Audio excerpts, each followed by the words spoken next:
بسم اللہ الرحمن الرحیم۔ میں حکیم عابد حسین ایمان ٹی وی کی طرف سے آپ کی خدمت میں حاضر ہوں، جس میں ہم آپ کو مختلف موضوعات پر انشاءاللہ آگاہی کرتے رہیں گے۔ آج کا جو موضوع ہے وہ ہے سردیوں کے حوالے سے کہ سردیوں میں کھائے جانے والا ایک ڈرائی فروٹ جس کو مونگ پھلی کہتے ہیں، یہ بہت کثرت سے کھایا جاتا ہے۔ اس کے چند ایک فوائد اور چند ایک نقصانات جو ہیں وہ آپ کے پیش نظر ہیں۔ سب سے پہلی بات تو یہ کہ یہ دنیا میں سب سے زیادہ چائنا میں پایا جاتا تھا، چائنا سے دنیا میں پھیلا۔ تو اس کی جو مزاج ہے وہ ہے گرم خشک، یہ مزاج کے حساب سے گرم بھی ہے اور خشک بھی ہے۔ اس کو جب ہم کھاتے ہیں تو اس کے اندر چونکہ مختلف اجزاء ترکیبی ہیں کہ اس کے اندر نشاستہ بھی ہے، اس کے اندر جو ہے وہ nitrogen, calcium, phosphorus, vitamin B, یہ ساری چیزیں کثرت کے ساتھ پائی جاتی ہیں۔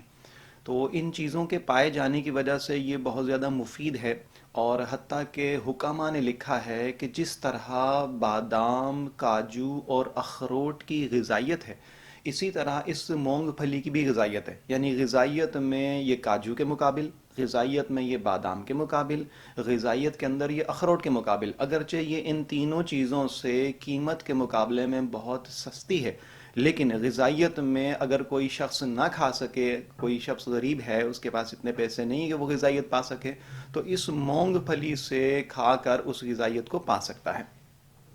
اس کے اندر تیل کی مقدار بہت زیادہ پائی جاتی ہے، اور وہ لوگ کہ جن کے اندر ٹرائی گلیسرائڈ کولیسٹرول کی مقدار زیادہ ہو، وہ ہرگز مونگ پھلی کو استعمال نہ کریں، اس لیے کہ جن کا کولیسٹرول کے اندر جو خون گاڑھا کرنے والا، جس کو بیڈ کولیسٹرول کہتے ہیں، ٹرائی گلیسرائڈ، اس کی مقدار 100 سے 150 تک ہونی چاہیے، لیکن اگر مونگ پھلی کھائیں گے تو یہ بہت شدت کے ساتھ بڑھ جائے گی۔ تو سردیوں میں وہ لوگ جن کا کولیسٹرول بڑھا ہوا ہے، خون گاڑھا ہے، وہ ہرگز مونگ پھلی نہ کھائیں، ورنہ ان کو بہت نقصان ہو سکتا ہے۔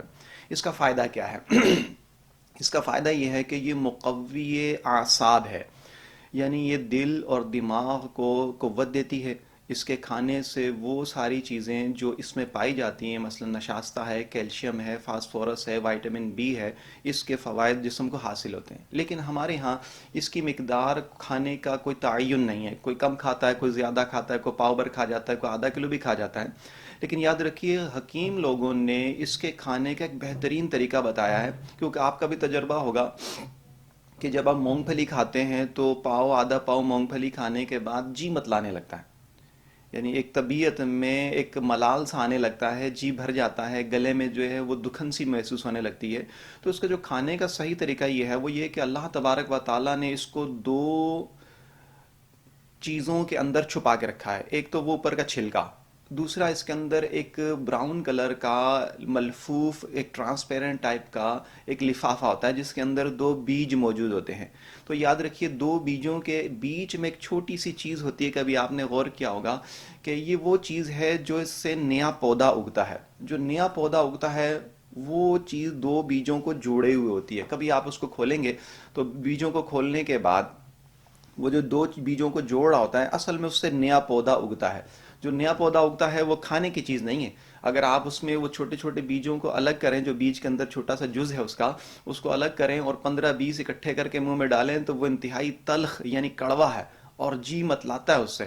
تو جب بھی مونگ پھلی کھائیں، چھلکا اتاریں، اس کی اوپر کی جھلی کو اتاریں، دونوں بیجوں کو الگ الگ کریں، اور اس کے اندر جو چھوٹا سا، جو میں کہہ رہا ہوں دونوں بیجوں کو جوڑے ہوتا ہے، اس کو کبھی بھی نہ کھائیں، اس کو پھینک دیں وہ، کیونکہ اسی سے جی متلاتا ہے۔ اب جب آپ صرف وہ چیزیں جو اس بیج کو بڑھانے کے لیے بطور خوراک ہیں، اللہ نے اس کو خوراک کے طور پر رکھا ہے، وہ کھائیں۔ آپ آدھا کلو، 1 کلو مونگ پھلی بھی کھائیں گے تو بھی آپ کا جی نہیں متلائے گا۔ اللہ تعالی ہم سب کو ان چیزوں کی برکت عطا فرمائے۔ مونگ پھلی کے آپ نے بہت سارے فوائد سنے، تو اسی طرح انشاءاللہ دیگر ڈرائی فروٹس کے بارے میں ضروری معلومات جس میں کھانے اور نہ کھانے کے حوالے سے ہوں گی۔ آپ ایمان ٹی وی دیکھتے رہیے، اس چینل کو سبسکرائب کیجیے، اور انشاءاللہ پھر جلد ملاقات ہوگی۔ السلام علیکم ورحمۃ اللہ۔